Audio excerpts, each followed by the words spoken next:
Hier is mijn nieuwe computer. Ik heb de Dell Optiplex geüpgrade. Sandwich and look in between, bridged together with two different connectors. So this one uses AGP or accelerated graphics port, and this one uses PCI. PCI Express, old school PCI. And what it all comes together to make is this graphics card known as the Syncfusion OpenSim 6500. Hier is de. What a beast it is. Each of these cards has two Radeon 9800 XT graphics cores for a total of 4 GPUs. RGB computer. Other than some weird Alienware thing, this is before quad SLI or quad crossfire existed. So how did they do it? As it turns out, after we posted on Twitter about finding this card on eBay, former engineers who worked on this project took notice. Lane Christensen, who, by the way, is still working for the simulation arm of the company, which is now owned by Collins Aerospace, volunteered to offer us some background. So we want to thank him very deeply for taking the time out of his busy schedule to demystify this for us. During my conversation with Lane, he explained that he was part of a team of about 10 hardware engineers and 5 software engineers who worked together to build cards, which came in both a dual GPU and quad GPU configuration. Quad GPU configuration here requires 2 separate cards, and they communicate together using AGP4X and PCI slots, with a mid-board connection that links them together here.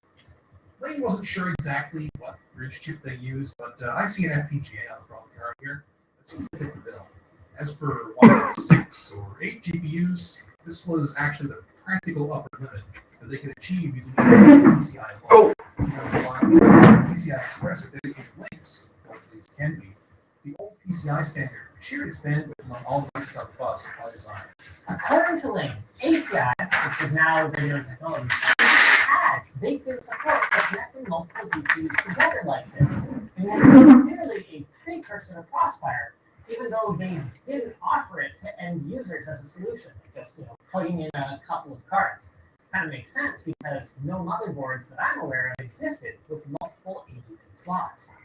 But hey, why not offer it, since you're working on it, to a third-party partner who's trying to build a custom solution? I mean, they don't really do that kind of stuff anymore, but that was something that ATI fully endorsed and even offered support for at the time. By the way, speaking of the past, get subscribed. We're going to be building a PC from 10 years ago and comparing it to brand new. You won't want to miss it. Now, as for Evans and Southern, you guys might think, well, geez, if they're going to go and build this thing, why don't they just, sell it? Why couldn't I buy one of these? The truth is, these cards weren't available to just anyone on the open market. Syncfusion was their simulator platform at the time, and as best as I can tell, a prospective customer would be looking at buying or even a full-height 40U rack of 5 to 9 node PCs configured with these, all connected together as a cluster with a common sync for both output and the render buffers. Now, as you can see, unfortunately, we don't have 5 or even 2 of these. But Anthony did manage to put together this testbed based on the same hardware configuration, using specifications from Lane and the user manual.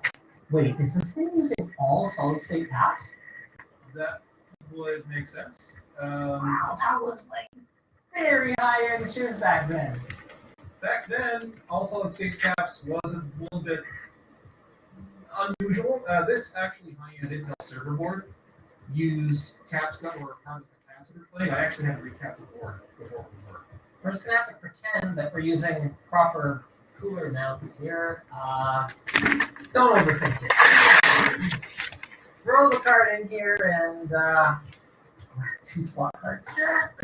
Push on that pretty hard. And take a nice cold drink to take our mind off of this.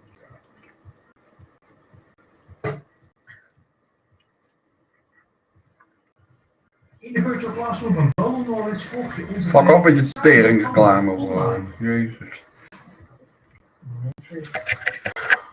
Whoa! Yeah, well there's your Here's your thermal take bearings 17 years later. To be clear, I'm not actually blaming thermal take for that. It's just what happens to bearings. On 24/7 for a long time. Even het licht in de room. There's an interesting idiosyncrasy with this card. Due to the way they had to, I guess, do like double wide and even triple wide resolutions, they disabled certain other resolutions in the BIOS of the card. So it won't actually display case mode or even, I think, VGA mode. It has to be like 800 by 600 or above. So you're not going to get anything over there right now. Until I do. Is that a Windows XP desktop that I'm looking at, maybe? That's what it ran up. Oh, I'm asking. You guys might be wondering, where on earth did you find a driver for a card like this? Some Russian FTP? Good guess, but actually no. We scoured the internet and we're not able to find any working driver. Thankfully, Lane actually had one lying around on an old drive and presumably got his employer's permission to fire it over to us so we could do something that a SimFusion 6500 probably never did. Run games. What should we try first? I mean, 3D Mark 2001 SE is what I'm sort of leaning towards. Maybe some good old-fashioned Aquamark? Is that still around? I don't know. I didn't download it. I don't know if I want to plug an XP machine into our network. It was plugged into the network for a while there, but it's XP Service Pack 4 on the unofficial Service Pack 4, so it's fully patched. Alright. Man, this is not a fast computer, sir. No, it's not. What is this? These Single are core with hyper-threading. Oh yeah! 4 threads, baby! Yeah! 4 threads! High school me would have thought this was amazingly sexy to look at. Oh yeah, but just even seeing multiple graphs in Task Manager was like the most trippy thing. Okay, here we go. Oh no! Wow, okay. In fairness to the card though, I mean, it's not. Wow, even the loading screen.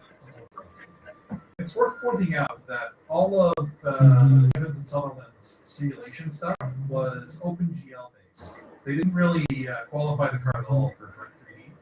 The GPUs themselves are Direct3D non-compatible, but for them, it might be a bit hit or miss. I remember this nature demo looking so impressive to me. I was like, wow, there's so many like leaves on the trees. Now I'm trying to find a 9800 XT 3D Mark 2001 run to compare against, and like these old websites have not aged well. Hey, there we go.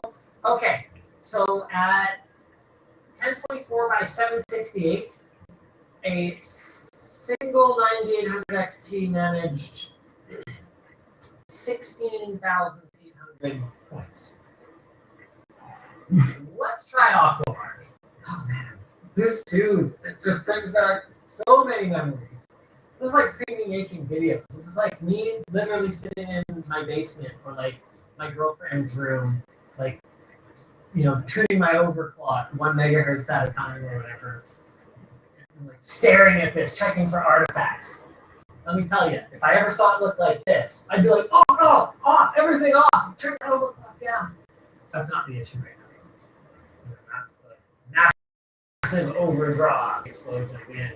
9 FPS, 8.6 FPS, 8.5. Aquamark 3.